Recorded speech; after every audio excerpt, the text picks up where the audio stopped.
Menteri Kesehatan Terawan Agus Putranto resmi menghapus pemakaian istilah ODP, PDP, dan OTG untuk kasus COVID-19 meski telah familiar di telinga masyarakat Indonesia. Supaya nggak bingung, yuk kita pelajari beberapa istilah baru pasien corona ala Menkes Terawan. Saat ini, pasien dalam pengawasan dikenal kembali dengan istilah kasus suspek. Adapun kriteria yang termasuk dalam kondisi ini ialah orang dengan ISPA dan pada 14 hari terakhir sebelum gejala muncul memiliki riwayat perjalanan atau tinggal di wilayah yang melaporkan adanya kasus penularan dan atau memiliki riwayat kontak dengan kasus terkonfirmasi COVID-19. Orang dengan ISPA atau pneumonia berat yang membutuhkan perawatan di rumah sakit juga termasuk dalam kasus suspek. Kasus probable adalah kasus suspek dengan ISPA berat yang meninggal dengan gambaran klinis yang meyakinkan COVID-19, namun belum ada hasil pemeriksaan laboratorium RT-PCR. Kasus konfirmasi ialah seseorang yang dinyatakan positif terinfeksi virus corona yang dibuktikan dengan pemeriksaan laboratorium RT-PCR. Kasus konfirmasi dibagi menjadi dua, yakni kasus konfirmasi dengan gejala atau simptomatik dan kasus konfirmasi tanpa gejala atau asimptomatik.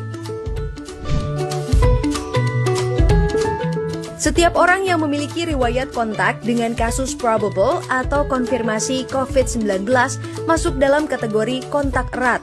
Bentuk riwayat kontak bisa berupa tatap muka dalam radius 1 meter dan jangka waktu 15 menit atau lebih, atau sentuhan fisik. Berikut penjelasan selengkapnya.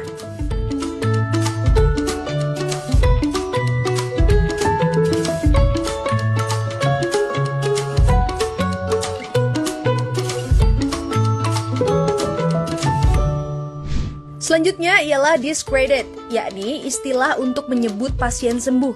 Dengan kata lain, seseorang dengan status kasus suspek yang telah melakukan pemeriksaan RT-PCR sebanyak 2 kali dengan hasil negatif berturut-turut dalam selang waktu 24 jam.